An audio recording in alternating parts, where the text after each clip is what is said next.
Hello, welcome back to my channel. നമ്മളിന്ന് വീണ്ടും ഒരു ബ്രേക്ക്ഫാസ്റ്റ് റെസിപ്പിയുമായാണ് വന്നിരിക്കുന്നത്. ഇന്ന് നമ്മൾ ഉണ്ടാക്കാൻ പോകുന്നത് റവ പുട്ടാണ്. ഇനി പുട്ടുപൊടി വീട്ടിലില്ലെങ്കിൽ ടെൻഷൻ വേണ്ട. റവ കൊണ്ട് നമുക്ക് വളരെ ടേസ്റ്റി ആയിട്ടുള്ള പുട്ടുണ്ടാക്കിയെടുക്കാൻ വേണ്ടി പറ്റും. റവ കൊണ്ട് ദോശ ഉണ്ടാക്കുന്നതിൻ്റെ റെസിപ്പി ഞാൻ ചാനലിൽ അപ്ലോഡ് ചെയ്തിട്ടുണ്ട്. ലിങ്ക് ഞാൻ ഡിസ്ക്രിപ്ഷനിൽ കൊടുക്കാം. കാണാത്തവരുണ്ടെങ്കിൽ കാണണം. അതുപോലെ തന്നെ വീഡിയോ ഇഷ്ടപ്പെട്ടാൽ ലൈക്ക് ചെയ്യാനും ഷെയർ ചെയ്യാനും സബ്സ്ക്രൈബ് ചെയ്യാനും മറക്കരുത്. അപ്പോൾ പുട്ടുണ്ടാക്കാൻ തുടങ്ങാം. അതിനായിട്ട് ഞാനിവിടെ 1 കപ്പ് റവ ഒരു ബൗളിലേക്ക് ഇട്ട് കൊടുത്തിട്ടുണ്ട്.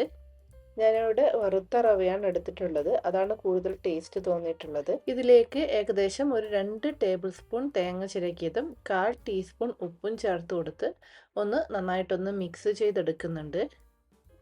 ഇവിടേക്ക് ഉപ്പ് നോക്കി ഉപ്പ് കുറവുണ്ടെങ്കിൽ ചേർത്ത് കൊടുക്കാവുന്നതാണ്.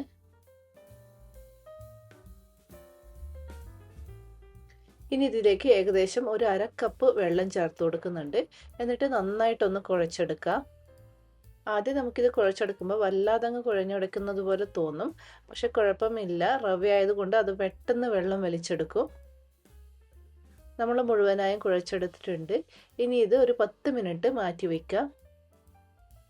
10 മിനിറ്റ് കഴിഞ്ഞ് നമ്മളിത് തുറന്നു നോക്കുമ്പോഴേക്കും റവ വെള്ളമൊക്കെ വലിച്ചെടുത്ത് കുറച്ചൊന്ന് പൊങ്ങി വന്നിട്ടുണ്ട്. അതുപോലെ തന്നെ കട്ടകളൊന്നുമില്ലാതെ കറക്റ്റ് പുട്ടാക്കേണ്ട ആ ഒരു പാകത്തിനായിട്ടുണ്ട്. ഇനി നമുക്ക് പുട്ടുണ്ടാക്കാൻ തുടങ്ങാം. അതിനായി ഞാൻ ഇതുപോലൊരു പുട്ടുകുറ്റിയിലേക്ക് 1 ടേബിൾ സ്പൂൺ തേങ്ങ ചിരകിയത് ചേർത്ത് കൊടുത്തിട്ടുണ്ട്. ഇനി അതിന് മുകളിലേക്ക് നമുക്ക് ഈ റവ ചേർത്ത് കൊടുക്കാം. അധികം ഒന്ന് പ്രസ് ചെയ്ത് കൊടുക്കാൻ പാടില്ല. ഇനി ഇതിന് മുകളിലേക്ക് നമുക്ക് വീണ്ടും ഒരു ലെയർ തേങ്ങ ചിരകിയത് ചേർത്ത് കൊടുക്കാം. അതിനുശേഷം വീണ്ടും ഒരു ലെയർ റവ ഇട്ട് കൊടുക്കാം.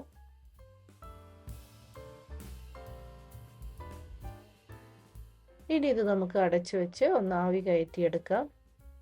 അപ്പോൾ ഇതിനായിട്ട് ഒരു കുക്കറിൽ നമ്മൾ വെള്ളം ചൂടാക്കാൻ വെച്ചിട്ടുണ്ടായിരുന്നു. ഇപ്പോൾ ആവി വന്ന് തുടങ്ങിയിട്ടുണ്ട്. ഇനി നമുക്ക് ഇതിന് മുകളിലേക്ക് ഇത് വെച്ച് കൊടുക്കാം.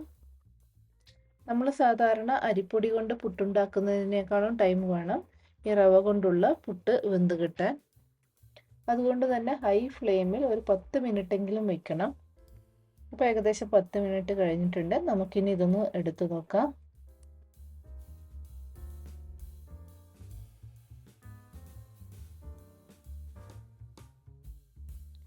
നമ്മുടെ റവ പുട്ട് കറക്റ്റ് ആ ഒരു ഷേപ്പിൽ കിട്ടിയിട്ടുണ്ട്. പൊടിഞ്ഞു പോകുന്നൊന്നുമില്ല. ഞാനിന്ന് ഇതിൻ്റെ കൂടെ കഴിക്കാൻ ചെറുപയർ കറിയാണ് ഉണ്ടാക്കിയിട്ടുള്ളത്. ഈ ചെറുപയർ കറിയുടെയൊക്കെ റെസിപ്പി ഞാൻ മുമ്പ് ചാനലിൽ അപ്ലോഡ് ചെയ്തിട്ടുണ്ട്. കാണാത്തവരുണ്ടെങ്കിൽ കാണണം. ഈ ഒരു റവപ്പുട്ട് പഴം കൂട്ടി കഴിക്കാനായാലും നല്ല ടേസ്റ്റാണ്. വീഡിയോയിൽ പറഞ്ഞിരിക്കുന്നത് പോലെ എല്ലാം ഈ ഒരു കണക്കിന് കറക്റ്റ് അളവിലെടുത്താൽ നിങ്ങൾക്ക് നല്ല സോഫ്റ്റ് റവപ്പുട്ട് ഉണ്ടാക്കാൻ വേണ്ടി പറ്റും.